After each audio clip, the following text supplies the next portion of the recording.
नमस्कार दोस्तों, मैं विनय दुबे मुंबई से। इस समय हूं मैं इलाहाबाद में। वो इलाहाबाद जो तय करेगा डॉक्टर कफील खान के आगामी भविष्य को। वो इलाहाबाद जहां पे अगले 22 तारीख को सुनवाई होनी है डॉक्टर कफील खान की।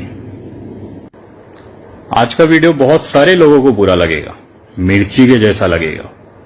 आज का वीडियो उन तमाम लोगों को ये सोचने में मजबूर कर देगा कि आखिर विनय दुबे बोल क्या रहा है। आज मैं आप लोगों को वो हकीकत का आईना दिखाऊंगा जो आप लोग कभी देखना नहीं चाहते। मैं आज वो सच्चाई आपको सुनाऊंगा जो आप कभी सुनना नहीं चाहते। डॉक्टर काफिल खान को आजाद कराओगे, डॉक्टर काफिल खान को रिहा कराओगे, कैसे कैसे कराओगे? सोशल मीडिया पे चिल्ला के, मोर्चे निकाल के, आंदोलन करके? मैं आपको बता रहा हूं, घंटा फर्क नहीं पड़ता, घंटा फर्क नहीं पड़ता सरकार को, ना कोर्ट को। यह हकीकत है। हम कितनी भी आवाज उठा दें, कितना भी सोशल मीडिया ट्रेंड चला लें, कितने भी आंदोलन, कितने भी मोर्चे निकाल लें, एक रत्ती भर का घंटा फर्क नहीं पड़ता इस कोर्ट को, इस सरकार को। पिछले 14 तारीख से आज 18 तारीख तक मैं मुंबई से उत्तर प्रदेश आके दर दर भटक रहा हूं। मैं उस उम्मीद से हर उस व्यक्ति से मिल रहा हूं कि शायद ये डॉक्टर काफिल खान को छुड़ा दे, लेकिन मैं इस तरह से आज निराश हूं। एक ऐसा बंदा मुझे नहीं मिला जो ये कह दे कि विनय डॉक्टर काफिल खान रिहा हो जाएगा। हर वो बंदा जिसके अंदर ये क्षमता थी कि उसके खड़े रहने मात्र से डॉक्टर काफिल खान रिहा हो जाएगा, वो अपने एसी ऑफिस में अपने घरों में बंद हैं। उनको चिंता है कि मैं छुड़ा तो दूं, मेरी फीस कौन देगा? फीस पता है कितनी है? मैं जिंदगी में बहुत केसेस देखे, लेकिन डॉक्टर काफिल खान का केस मेरी जिंदगी का अनुभव बदल दिया। मैं जितनी आराम से इस केस को समझता था, बहुत भयंकर है। मैं आप लोगों को निराश नहीं कर रहा हूं, मैं वास्तविकता बता रहा हूं। मैं भी मीठी मीठी बातें कर सकता हूं, मैं भी आपको लालच या आपको लॉलीपॉप दे सकता हूं कि हाँ बस छूट जाएंगे, बस आ ही रहे हैं। आज जितने भी वो व्यक्ति हैं जो सक्षम हैं, कोई आगे नहीं आ रहा है। केवल एक जगह मामला आके रुक जाता है, पैसा, फीस। हम नहीं सक्षम हैं। एक आम इंसान के लिए अदालत नहीं है। रासुका जैसे मामले में तो बिल्कुल नहीं है। मैं उन तमाम क्रांतिकारी भाइयों से बोलना चाहता हूं, कुछ भी हो, कोई भी मामला चले, रासुका ना होने पाए। मैं आपको बता रहा हूं। और खास तौर पे रासुका ऐसी काला कानून है, इतने करीब से मैं उसे समझा, इतना भयंकर। एक नेता अगर गुस्सा हो जाएगा और उसका ईगो हर्ट हो जाए, वो आपकी पूरी जिंदगी खराब कर देगा। वो आपके परिवार को खून के आंसू रुला देगा और आप घंटा कुछ नहीं कर सकते। कानून उनका, प्रशासन उनका, सरकार उनकी। कौन जज, कौन कमिश्नर, कौन एसपी सरकार के विरोध में जाए? आज आपको पता है डॉक्टर काफिल खान के खिलाफ जो एडवोकेट केस लड़ रहा है वो कौन है? गोयल सर। गोयल सर इस इलाहाबाद के सबसे ताकतवर एडवोकेट हैं, जो अटॉर्नी जनरल है उत्तर प्रदेश सरकार के। वो शख्स अपनी पूरी टीम के साथ डॉक्टर काफिल खान की रिहाई को ना हो इसके लिए पूरी ताकत लगा देता है। और डॉक्टर काफिल खान की तरफ से कौन आता है? मैं ये नहीं कह रहा हूं कि उनका परिवार कोशिश नहीं कर रहा है, लेकिन वो कोशिश पर्याप्त नहीं है। मैं हमेशा कहता हूं कि पैसा, ताकत और पावर कुछ भी बदल सकता है, कुछ भी करवा सकता है। इसी के लिए सलमान खान ने जो हिरन, काला हिरन की जो हत्या हुई थी, उसमें हिरन को सलमान खान ने नहीं मारा था, वो हिरन ने खुद सुसाइड कर लिया था। मैं आपको उदाहरण दे सकता हूं, ऐसे सैकड़ों उदाहरण इस देश में पड़े। असलियत सभी जानते हैं, लेकिन जब मामला कोर्ट में होता है तो कोर्ट केवल सबूत, आर्ग्यूमेंट पे चलता है, रिपोर्ट्स पे चलता है। वहां हम कितने भी आंदोलन कर लें, कितने भी सोशल मीडिया ट्रेंड कर लें, कितने भी मोर्चे आंदोलन निकाल लें, उसकी कोई औकात नहीं है। मैं तकलीफ होता है मुझे कि मेरी चीजें आप लोग नहीं समझ पा रहे, यहां तक कि उनका परिवार तक नहीं समझ पाया। मैंने सोशल मीडिया के माध्यम से एक घोषणा किया कि मैं 1 करोड़ रुपए का इनाम दूंगा। मेरी हैसियत नहीं थी।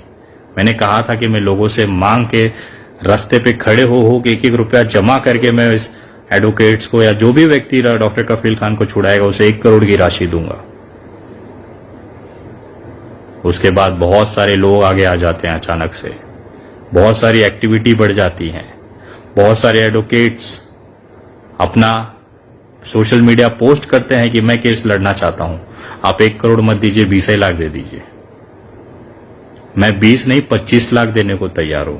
आप गारंटी लो कि मैं छुड़ा लूंगा 1, 2, 3 हियरिंग में। मैं 20 नहीं 25 नहीं 50 लाख जमा करके दूंगा, गारंटी लो। जब मैं ये बात करता हूं सामने, सब गायब, कुछ नहीं समझ में आता किसी को। बोलते हैं हम कोशिश ही करना है तो 500 एडवोकेट खड़े हैं। मैं 25 लाख या 5-5 हजार देके हर हियरिंग करा, वो भी तो कोशिश ही करेगा। आपकी कोशिश उसकी कोशिश में क्या फर्क है? आपके अगर इतना दम नहीं है जो खुल के बोल सके कि मैं गारंटी देता हूं 22 तारीख को छूट जाएगा, 25 लाख रुपया टेबल पे रखो, विनय दुबे 25 लाख रुपया टेबल पे रख देगा। गारंटी देने के लिए कोई नहीं है आज। मैं सारे लोगों की बातें सुनता हूं, सारे जजों के अनुभव की बातें सुनता हूं, सारे सीनियर एडवोकेट्स की बात सुनता हूं। सब सुनने के बाद मैं सिर्फ एक ही चीज पूछता हूं, सर 22 तारीख को डॉक्टर कफील खान छूट जाएंगे, गारंटी दे दीजिए, मैं भी पैसा रख देता हूं।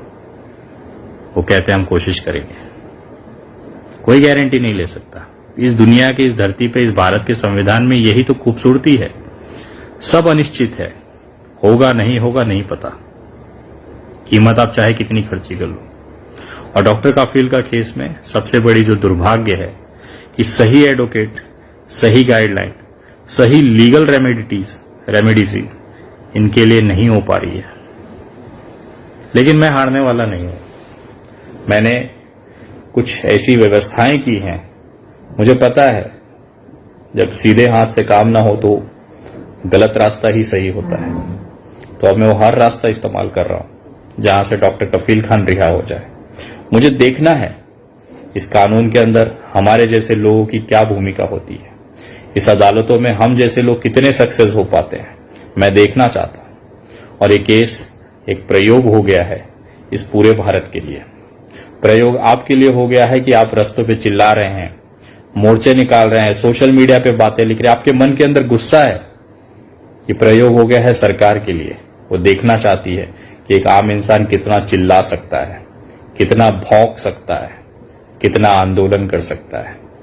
ये प्रयोग हो गया है उन एडवोकेटों के लिए कि वो क्या पैतरे इस्तेमाल करें कि डॉक्टर कफील खान को रिहा होने के लिए कोशिश करें। ये प्रयोग हो गया है उस न्यायपालिका के लिए जहां पे भारत का इंसान न्याय की उम्मीद से जाता है। मैं आपको कहना चाहता हूं डॉक्टर कफील खान अपराधी है, वो एक बेगुनाह इंसान है।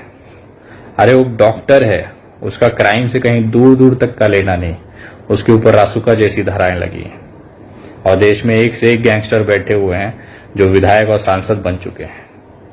यही तो हमारे देश की लोकतंत्र की खूबसूरती है। मैं आज जो चीज आपसे कहना चाहता हूं, पैसे का काम केवल पैसे से होता है। कुछ लोगों को इसमें धंधा दिखाई देता है। मुझे एक रिटायर्ड जज ने कहा, बहुत खूबसूरत बात कही, मैं मानता हूं कि उन्होंने बहुत वास्तविकता मुझे समझाई। उन्होंने कहा, विनय डॉक्टर कफील खान 10 दिन के अंदर छूट जाता था अगर सही एडवोकेट सामने आ जाता था, सही एडवोकेट उनकी पैरवी करता था। एक दमदार एडवोकेट जज के सामने खड़ा होता तो जज को मजबूर होना पड़ता उसकी बात सुनने के लिए, समझने के लिए। दुर्भाग्य ये है कि जो सही सक्षम व्यक्ति था उन्होंने डॉक्टर कफील खान के साथ आने की कोशिश की और उनके ही लोगों ने, उनके ही समाज के लोगों ने उसको इतना आरोपित कर दिया, उसको इतना प्रताड़ित कर दिया, उसको सोशल मीडिया पे इतना दबा दिया गया कि वो बंदा घर बैठ गया।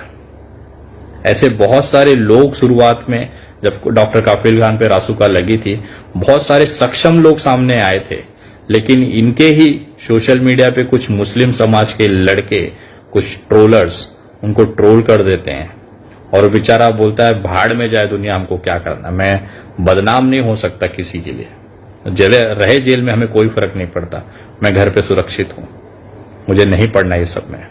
वो बंदा घर पे बैठा हुआ है, मैं नाम नहीं ले सकता। मेरी उनसे बात हुई, बोले विनय तू भी एक दिन इतना बदनाम हो जाएगा इस केस में कि लोग तुझे, यही लोग जिसके लिए तू आवाज उठा रहा है, यही लोग तुझे गालियां देंगे। उनके लिए तू एक धंधा कर रहा है, चंदे का धंधा। वो ये नहीं जानते कि जो एडवोकेट, इतने हायर लेवल के एडवोकेट एक बार खड़े रहने के लिए 2.5 लाख 5 लाख 10 रुपए की एक हियरिंग की फीस लेते हैं। वो हियरिंग की फीस आखिर डॉक्टर काफिल का परिवार कब तक दे पाएगा? 8 से 9 हियरिंग हो चुकी है, अभी पता नहीं कितनी हियरिंग्स होगी। क्यों, कैसे मैनेज करेंगे उसका परिवार? और तू आगे आया तो तेरे लिए भी देख, वो बोले मैं सब देख रहा था तेरी चीजें, मुझे समझ में नहीं आया तू इतनी हिम्मत लाता कहां से? इतना नेगेटिव हवाएं बहने के बावजूद तू इतना हिम्मत जमा कैसे कर लेता है कि इतनी आंधियों में भी तू खड़ा है? और सबसे बड़ा दुर्भाग्य उनको ये लगा कि देखिए, जिसके परिवार के लिए तू मदद करने निकला था, आखिर में उनकी पत्नी वीडियो बना के कहती हैं कि क्राउड फंडिंग मत करिए, हमें दुआओं की जरूरत है। उनको बहुत अटपटा लगा कि विनय आखिर तू किसके लिए कर रहा है, और उसके बावजूद भी तू मुंह उठा के इलाहाबाद चला आया। इतना बड़ा बेशरम है तू।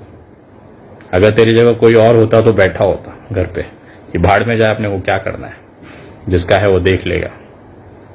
सारी चीजें होती हैं, लेकिन मेरे पता नहीं अंदर ये क्यों है, डॉक्टर काफिल खान से क्यों इतनी पर्सनल अटैचमेंट है मेरी कि मैं नहीं रोक पाता हूं अपने आप को। मैं आज आप तमाम लोगों से कहता हूं, इंसानियत अगर जिंदा होगी तो आप साथ दें। कुछ लोगों को ये धंधा लगता है, कुछ लोगों को ये पब्लिसिटी लगती है, लेकिन मैं एक लड़की का पिता हूं, मेरी 1.5 साल की बेटी है, डॉक्टर काफिल खान की भी 1.5 साल की बेटी है। मैं 14 दिन जेल रहा बांद्रा मामले में, डॉक्टर काफिल खान लगातार जेल में है। उस 14 दिनों में मैंने डॉक्टर काफिल खान की जिंदगी का एहसास किया। आज मुझे एहसास होता है, जिस तरह से मैं तड़पता था अपने परिवार से मिलने के लिए, अपने बच्चे को गले लगाने के लिए, कहीं ना कहीं वो एहसास आता है कि डॉक्टर काफिल खान के ऊपर क्या बीतती होगी, क्योंकि उनकी जगह कभी मैं था। मैं भी एक बेटी का पिता हूं, मुझे भी एहसास होता है। और जेल की बातें, यातनाएं, मानसिक प्रताड़ना वो लोग नहीं समझ सकते जिन्होंने कभी ये परिस्थिति देखी ही नहीं हो। आज सोशल मीडिया पे बड़ी बड़ी बातें लिख सकते हो कि जेल से रिहा करा देंगे, ये करा देंगे, लेकिन एक एक दिन, एक एक घंटा जेल का इतना भयंकर होता है, वो आप महसूस नहीं कर सकते। वही सारे कारण है कि विनय दुबे आज इलाहाबाद बैठा हुआ है। मुझे कहीं ना कहीं लगता है ये केस कहीं ना कहीं अपनापन सा लगता है। मैं आप तमाम लोगों से कहना चाहता हूं, अगर इंसानियत बची है तो भले मेरा डॉक्टर काफिल का परिवार मुझे कुछ भी कहे, ये ट्रोलर्स मुझे कुछ भी कहें, लेकिन अब पैसे की वजह से इस केस को मैं ज्यादा दिन तक नहीं खींचने दूंगा। मैं नहीं चाहता कि डॉक्टर काफिल खान और महीनों भर जेल में रहें। मैं ये भी जानता हूं कि अगले 22 तारीख को सुनवाई में कोई रिजल्ट नहीं आने वाला। मैं ये भी जानता हूं कि इस केस में केवल पैसा ही एक ऐसी चीज है जो डॉक्टर काफिल खान को आजाद कराने के लिए सबसे बड़ी महत्वपूर्ण भूमिका निभाएगी, क्योंकि यही पैसा देश के सबसे बेहतरीन एडवोकेट्स, सबसे बेहतरीन जजों को हायर करके इस केस में लगाएंगे। मैं आप लोगों से एक बार फिर निवेदन करता हूं कि आप मुझे चाहे जितना बदनाम कर लें, आप चाहे मुझे कितने भी चंदे का धंधा व्यापारी बता दें, मुझे कोई दिक्कत नहीं है, लेकिन अब डॉक्टर काफिल खान की जो सुनवाई है वो पैसों के दम पर बढ़िया एडवोकेट्स, सीनियर एडवोकेट्स को हायर करके उनको खड़ा करने की जरूरत है, और उसके लिए अब जरूरत है अत्यधिक पैसों की। मैं आप लोगों से निवेदन करना चाहता हूं, आज मैं इलाहाबाद से मुंबई जा रहा हूं, मेरे बहुत सारे औद्योगिक मित्र हैं, इंडस्ट्रीज में लगे हुए मित्र हैं, उनसे मैंने कहा कि इस केस के लिए फंड की जरूरत है। उन्होंने दिल खोल के कहा कि विनय आओ, हम सब मिलकर कंट्रीब्यूट करेंगे। आज मैं आप लोगों से निवेदन करता हूं, आपको अगर लगता है ये धंधा है तो आप बिल्कुल मत इसमें सहयोग करिए, लेकिन अगर आपको लगता है कहीं ना कहीं कि इंसानियत के लिए, एक बेगुनाह इंसान को छुड़ाने के लिए जरूरी है, तो कृपया आप मेरे पेटीएम, गूगल पे और फोन पे नंबर 9594394948, मैं नंबर वापस देता हूं 9594394948, इस नंबर पे आप जितना जल्दी हो सकता है 20-21 तारीख तक जितना अधिक मात्रा में आप लोग सहयोग कर सकते हैं करें। और कृपया वही लोग करें जिन्हें लगता है कि ये जो तरीके हैं सही हैं, और जिन्हें धंधा लगता है वो कृपया मुझे गालियां दे सकते हैं, मुझे कोई परवाह नहीं है। आप लोगों की गालियां सह सकता हूं, लेकिन उस बाप की पीड़ा और जेल में बैठे हुए इंसान की पीड़ा नहीं सह सकता हूं। तो आप लोगों को जो लगता है लगे। यहां तक कि डॉक्टर काफिल खान के परिवार को, उनकी पत्नी तक को मैं ये कहना चाहता हूं, आप कितना भी क्राउड फंडिंग का निवेदन न करें या जो भी है उसे रोके, मुझे कोई परवाह नहीं है। क्योंकि अब अगर पैसे के लिए डॉक्टर काफिल खान जेल रह गया तो हमसे इतना सक्षम होने के बाद भी देश अगर वो छूट नहीं पाया तो ये शर्म की बात है हम सबके लिए। अगर किसी एक व्यक्ति पे लोड क्यों लिया जाए, देश में इतने लोग हैं उनके पीछे खड़े, तो आज उन सभी के साथ की जरूरत है। और जिसको भी लगता है मदद करना चाहते हैं करें, नहीं करना चाहते उनका भी स्वागत है। आप सोशल मीडिया पे आवाज उठाते रहें। मैं कानूनी परिसर में, कोर्ट का परिसर में, उनके बैकग्राउंड में जाके जो भी हो सकता है मैं कोशिश करूंगा। और 22 तारीख को डॉक्टर काफिल खान की केस की सुनवाई में मैं और बनारस वाले मिश्रा जी, हम सब सोशल एक्टिविस्ट पूरे देश से इलाहाबाद में कोशिश करेंगे उनकी रिहाई हो जाए। उम्मीद कम है लेकिन कोशिश करना मेरा काम है। जय हिंद, जय महाराष्ट्र।